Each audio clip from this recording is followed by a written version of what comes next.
people of the BookTube planet. I'm Umayma and this is Book Squad.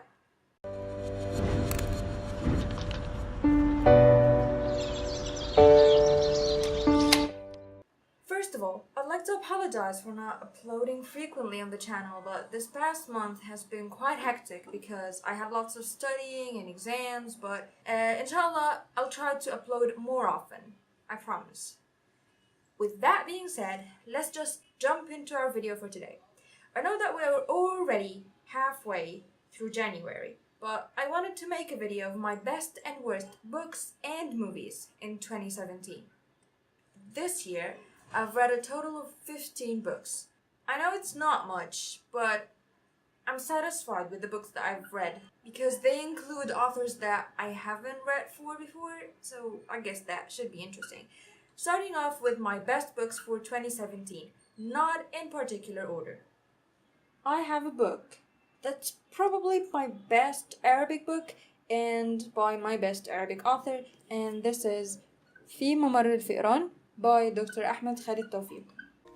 Hello darkness, my old friend, I've come to talk with you again.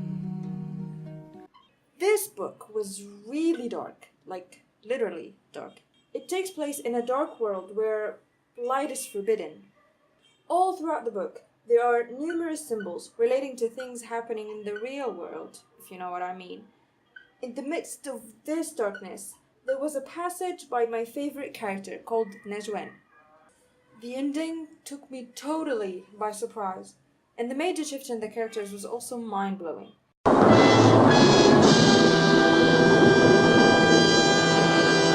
I'd definitely read it again. Another one of my favorites. This book was simple, but so sweet and heartwarming. Augie is probably the cutest protagonist I have read in any novel. I felt like I've been with him through all of his troubles and all of his hardships. And I felt so proud of him at the end that I actually cried. Not like a small tear, no, totally cried. The message of the book is so great about accepting yourself and not trying to fit in society. As it said here in the title, you can't blend in when you were born to stand out. Another quote that is one of my favorite is, when you're given the choice between right and being kind, choose kind. Another one of my favorite characters besides Augie is the English teacher. I actually don't remember his name, but his method of teaching and dealing with the children at that age and teaching them all these precepts, as he calls them, and teaching them how to be themselves, I thought that was great. Next off, Kafka on the Shore by Haruki Murakami. This book, it talks about, it's trying to say that, but I'm apparently baffled about what this book is about. This is my first read for Haruki Murakami, and it's also the longest book that I read this year. It's about, I think it's over 600 pages or something. And to this day, I still don't know what this book is about. I was highly uncomfortable reading this book. I enjoyed it though, but it gave me just like weird vibes, and I don't know what to say. I liked it apparently, but I don't know. It baffled me. I don't know.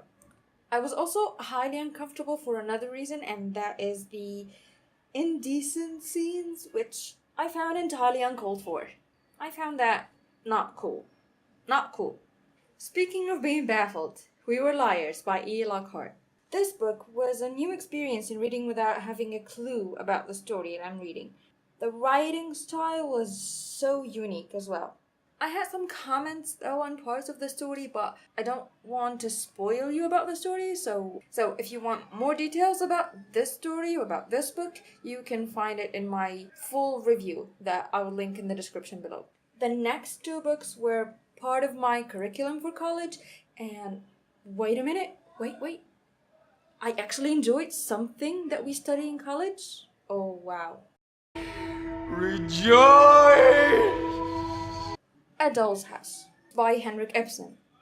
Don't be fooled by the size of the book. This is just because it's a student edition, so it has some explanations for the play itself, but the play is actually very, very short. It's only 3 acts long, and the act itself is very, very short.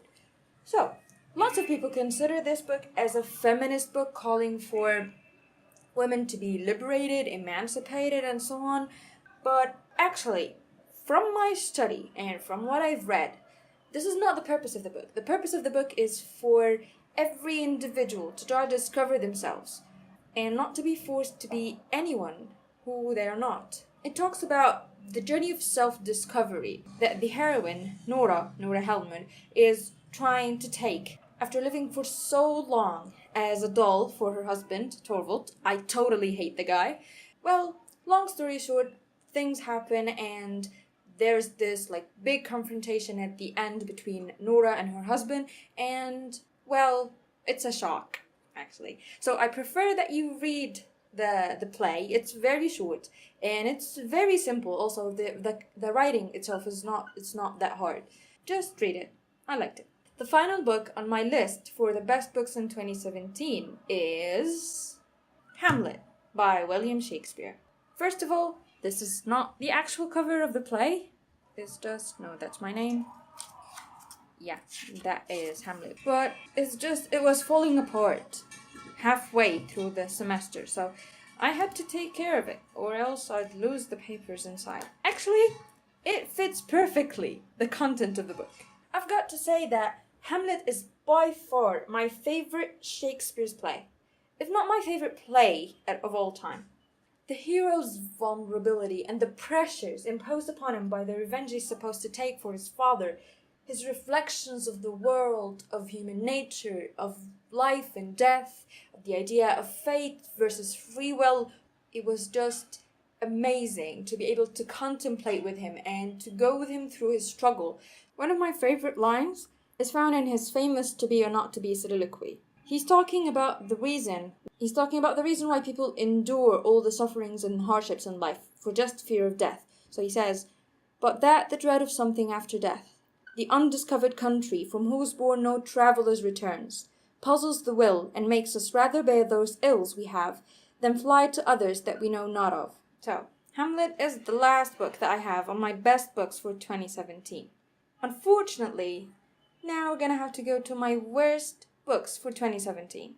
Worst books, I didn't completely hate them, but something about them just didn't make them quite reach the best books for 2017.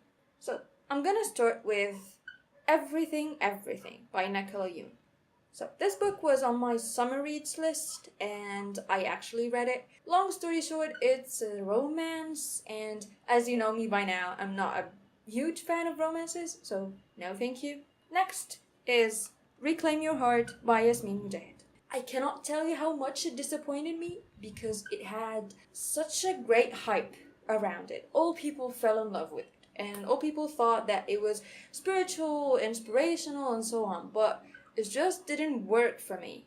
I found lots of the things in it repetitive, and I'm not gonna speak about it too much because I reviewed it in details in another video. I'll also link it down in the description below. The third one is just, it hurts my heart that I have to put it, but it's Fangirl by Rainbow Rowell.